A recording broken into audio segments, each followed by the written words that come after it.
Chronic studies کے specialist ہمارے ساتھ موجود ہیں جناب عبدالسلام عارف صاحب. ویلکم ٹو سنو پاکستان. کیسے ہیں آپ؟ بہت شکریہ میڈم, الحمدللہ. لاسٹ ہم نے حضرت ذوالقرنین پہ بات چھوڑا تھا اور وہ آپ نے کہا تھا کہ ٹیکنالوجی جی ہاں کی بہت بڑی دنیا ہے, بہت بڑی دنیا تھی. تو اس کے وہاں سے سٹارٹ. جی انشاءاللہ وہیں سے سٹارٹ کرتے ہیں. اللہم صلی علی سیدنا محمد و علی آلہ و صحابہ و بارک وسلم. ہم نے 3 سبابہ ڈسکس کیے تھے کہ اللہ تعالیٰ نے ذوالقرنین کو 3 رستے دیے تھے, 3 سبابہ دیے تھے, اور وہ آخری تو تیسرا تھا, اس پہ وہ پہنچے.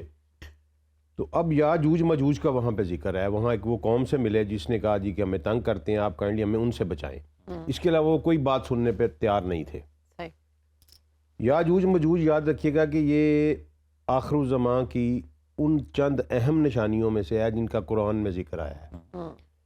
ہمارے نبی صلی اللہ علیہ وسلم چونکہ ہمارے بارے میں بہت زیادہ کنسرن رکھتے تھے, ہمارے ماں باپ سے بھی زیادہ ہمارے بارے میں وہ پریشان رہتے تھے, وہ ہمیں پوری تعلیم دے کے گئے ہیں. لیکن قرآن نے صرف 2 جو ہے نا علامتیں سمجھ لیں, قرب قیامت کی 2 علامتیں قرآن نے بیان کی ہیں. ایک ان میں یاجوج ماجوج ہے اور ایک ہے دابۃ الارض. ٹھیک ہے جی, یہ دو کا ذکر قرآن میں ہے, اس لیے یہ بہت اہمیت ہے یاجوج ماجوج کی. ایک تو یہ سورہ کہف میں آیا جہاں ذوالقرنین نے ان کو بند کیا, ایک درمیان میں پہنچے وہ 2 بیریئرز کے, اور پھر وہاں انہوں نے دیوار بنا کے کاپر کی اور آئرن کی دیوار بنا کے ان کو بند کر دیا. ایک تو یہ ذکر ہے. اسی ذکر میں آگے اللہ تعالیٰ کہتا ہے کہ یاجوج ماجوج کے پاس یہ کیپیسٹی نہیں ہے کہ نہ وہ اس کے اوپر چڑھ سکتے ہیں اور نہ ہی یہ اس میں سوراخ کر سکتے ہیں. اچھا, جب میرا حکم آئے گا تو یہ دیوار ریزہ ریزہ ہو جائے گی. اور اب اسی حکم کو اللہ سورہ انبیاء میں بیان کرتے ہیں, غالباً آیت نمبر 96-97 میں, کہ جب ہم یاجوج ماجوج کو کھول دیں گے تو وہ ہر بلندی سے نیچے کی طرف آ رہے ہوں گے, اور ہمارا وعدہ جو ہے وہ قریب آن پہنچے گا. تو اس سے اگلی آیت جو ہے نا وہ ہمارے اسکالر ڈسکس نہیں کرتے. اچھا, وہ یہ ہے, وہ واضح طور پر یہ بتا رہی ہے کہ یاجوج ماجوج اس زمین سے نہیں آئیں گے. کیونکہ اس وقت کنٹروورسی جو ہے وہ یہی ہے کہ کچھ اسکالرز ہمارے یہ سمجھتے ہیں کہ یہ داربدین کے درے میں جا کے کہیں یہ کوکاف کے پہاڑوں میں انہوں نے ان کو بند کیا تھا. ٹھیک ہے, لیکن ایسی بات نہیں ہے, کیونکہ قرآن کریم میں سورہ انبیاء میں لفظ یوز, اگلی جو آیت تھی جس پہ وہ غور نہیں کرتے, وہ یہ ہے کہ جو کافر ہیں ان کی آنکھیں پھٹی کی پھٹی رہ جائیں گی. شاخصۃن کا لفظ یوز کیا, اور یہ لفظ تبھی یوز ہوتا ہے عربی میں جب انسان اوپر کی طرف دیکھتا ہے اور حیران رہ جاتا ہے, حیران ہو جاتا ہے, وہ بلندیوں سے نیچے آئیں, بلندیوں سے نیچے آ رہے ہیں. اب وہ وہاں بھی اللہ نے کہا کافروں کی, میری نہیں ہوں گی الحمدللہ, آپ کی نہیں ہوں گی, کافروں کی. کیوں؟ ہمیں تو پتہ ہے انہوں نے آنا ہے, بے شک, ہم کیوں حیران ہوں گے؟ ہماری تو تربیت ہوئی ہے اس پہ, ہمارا ایمان ہے اس کے اوپر. تو کافر جو ہیں وہ پریشان ہو جائیں گے, ایسے اوپر دیکھیں گے کہ یہ کیا ہو گیا ہے, یہ کہاں سے آ گئے, اب یہ ہیں کیا. تو سب سے پہلے نبی کریم صلی اللہ علیہ وسلم کی ایک حدیث ہے کہ یہ آدم کی اولاد سے ہیں. اچھا, ٹھیک ہے جی, 2 احادیث ہیں. ایک حدیث میں تو یہ ہے کہ آدم کو کہا جائے گا قیامت والے دن کہ اپنی اولاد میں سے جہنم کا حصہ نکالو. تو آدم کہیں گے باری تعالیٰ کتنوں میں سے کتنے؟ تو اللہ کہیں گے کہ 1000 میں سے 999 جہنم کے لیے. یعنی 1% صرف بچیں گے, 1% نہیں, 0.01%, 1000 میں سے ایک. 1000 میں سے. تو یہ جب حدیث نبی صلی اللہ علیہ وسلم نے بیان فرمائی نا تو صحابہ کے رنگ اڑ گئے, وہ پریشان ہو گئے.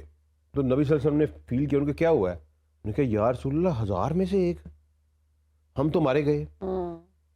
اب وہ 1000 میں نبی صلی اللہ علیہ وسلم نے پھر دلاسا دیا کہ تم فکر نہ کرو, یہ تم میں یاجوج ماجوج مکس کر دیے جائیں گے, اور وہ جو 1000 میں سے ایک ہوگا وہ تم ہوگے اور تم جنتی ہوگے. واہ واہ واہ. اور پھر انہوں نے فرمایا کہ میری امت کی مثال جنت میں اس طرح ہوگی جیسے کالے بیل کے اوپر ایک سفید بال ہوتا ہے. کہ سارے جہنمی ہوں گے, صرف میری امت کا ایک بال ہوگا جو جنتی ہوگا اور واضح نظر آ رہا ہوگا. تو وہ 1000 میں سے, اس کا مطلب ہے کہ ان کی پاپولیشن بہت زیادہ ہوگی. ایک تو اس سے یہ ملتا ہے. دوسری نبی صلی اللہ علیہ وسلم نے واضح فرمایا کہ یہ آدم کی اولاد ہے. مستدرک الحاکم کی حدیث ہے سیدنا عبداللہ بن عباس راوی کہ یہ آدم کی اولاد ہے. اب مسئلہ یہ ہے کہ اگر یہ آدم کی اولاد ہیں تو پھر یہ زمین سے باہر کیوں ہیں؟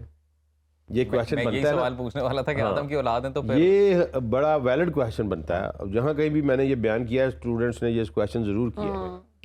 تو اب آپ قرآن میں تھوڑا سا غور کریں کہ اللہ تعالیٰ نے سورہ بقرہ میں فرمایا کہ میں انی جاعل فی الارض خلیفہ، میں ارض کے اوپر خلیفہ بنانا چاہتا ہوں. ٹھیک ہے. اور میں نے آپ کو بتایا تھا سورۃ طلاق کی آخری آیت جو کہتی ہے کہ 7 ارض ہیں 7 آسمان ہیں. ہاں جی. اب ارض جہاں جہاں بھی اس کائنات میں موجود ہے نا وہاں آدم کی خلافت ہے. واہ واہ واہ واہ، اور اگر آدم کی خلافت ہے تو آدم کی اولاد ہے ادھر پہ. کیا بات ہے، اچھا واہ ٹھیک ہے واہ نا. واہ، اب یہ دنیا ہے، یہاں ہم آدم اور حوا کی اولاد ہیں. بالکل. کسی اور ارض کے اوپر ہو سکتا ہے آدم کی کوئی اور بیوی ہوں کسی اور جہان میں. کسی اور جہان میں. اچھا ایسا ہو سکتا ہے یا وہی یہ ایسا ہے. بی بی حوا ہی نہیں ہوں گی ان کی وائف؟ اب واللہ عالم، میں ایک پرزمپشن دے رہا ہوں نا کہ یاجوج مجوج کی چونکہ شکل و صورت ہمارے سے نہیں ملتی، بہت ہی فیچرز نہیں ملتے. امام حسن علیہ السلام کی جو حدیث ہے انہوں نے یہ کہا کہ ایک کان یہ نیچے بچھاتے ہیں ایک اوپر. اچھا میں بڑا پریشان تھا کہ یار یہ کیا چکر ہے، اتنے بڑے کان. پھر نہیں وہ بڑے نہیں ہیں. وہ عبداللہ بن عباس کی حدیث ملی کہ ان کا قد جو ہے نا 2 3 4 بلش جتنا ہوگا. بالیش، یعنی اس کو بالیش کہتے ہیں. 3 4 فٹ کے جہاں یہ ہے، ایک بالیش اس کو کہتے ہیں. لیکن ہیں بڑی کثیر تعداد. اوکے. نبی صلی اللہ علیہ وسلم نے فرمایا کہ ان میں سے کوئی نہیں مرتا جب تک اس کے 1000 بچے نہ ہو جائیں. سلب کا لفظ یوز کیا کہ اس کے سلب سے 1000 بچے پیدا نہ ہو جائیں، یہ مرتے نہیں اس وقت تک. اتنی پاپولیشن ان کی ہے. اور یہ اتنے خطرناک ہوں گے چھوٹے چھوٹے چھوٹے چھوٹے جو کھا پی جائیں گے، ہر چیز کھا پی جائیں گے. جو موویز کچھ کانسیپٹ اس موویز میں ہے نا، ایسے میں بھی دکھاتے ہیں، بالکل ایسی کریشن دکھاتے ہیں. ٹھیک ہے نا. انہوں نے قرآن پڑھا ہوا ہے نا، مسئلہ یہ ہم نے نہیں پڑھا. موویز میں وہ دکھاتے ہیں اس طرح کے وہ حملہ کرتے ہیں. ہاں اب وہ جب یہ جب نیچے آئیں گے تو اب وہ ایک تو یہ ہوگی. اب یہ بات یہ ہیں کیا؟ آدم کی اولاد ہیں، تعداد میں بہت زیادہ ہیں. ٹھیک ہے. اور بند ہیں کسی بیریئر کے پیچھے. نہیں تو میرا سوال ہے، اب پیچھے کھڑی ہوں میں. جی اگر اتنا قد ہے تو کان جو ہے وہ بہت بڑے ہوں گے پھر؟ نہیں وہ چھوٹا قد ہے تو کان بڑے ہوں گے نا. ایک نیچے بچھا لیا، ایک اوپر لے لیا. میں سمجھتی تھی بہت بڑے ہیں اور اس سے بڑا کان ہوگا. بس یہ ایک ہماری ویژولائزیشن ہے واللہ عالم. لیکن اگلی بات یہ ہے کہ یہ اب وہاں بند ہیں تو کیوں نہیں نکل رہے؟ ٹھیک ہے. تو نبی صلی اللہ علیہ وسلم نے ایک حدیث بیان فرمائی کہ یہ صبح سے لے کر شام تک دیوار کو کھودتے ہیں. اور پھر وہاں بڑا خوبصورت لفظ یوز کیا جس پہ غور کرنا چاہیے ہمیں کہ حتیٰ اذا کادوا یرون شعاع الشمس، یہاں تک کہ وہ سورج کی اس قریب پہنچتے ہیں کہ سورج کی روشنی کو دیکھ سکیں. اس کا مطلب ہے وہ جہاں بند ہیں وہاں اس سورج کی روشنی نہیں پہنچ رہی. یہ واضح بین ثبوت ہے حدیث میں کہ وہ اس دنیا میں نہیں ہے. اس دنیا میں کوئی ایسا خطہ نہیں، کوئی ایسا جہاں سورج کی روشنی نہیں پہنچتی. وہ نبی صلی اللہ علیہ وسلم نے فرمایا کہ حتیٰ کہ اس قریب پہنچتے ہیں کہ وہ سورج کی روشنی کو دیکھ سکیں تو کہتے ہیں کہ کل کریں گے باقی. تو انشاءاللہ نہیں کہتے، نہیں ہوتا.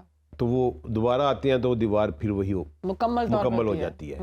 تو ایک دن ایسا ہوگا جب اللہ تعالیٰ کی مرضی ہوگی، ان کا سردار کہے گا کہ انشاءاللہ اب کل پورا توڑیں گے، اور وہ تو وہ واپس آئیں گے تو پھر اس دن وہ دیوار ٹوٹ جائے گی اور وہ باہر نکل آئیں گے.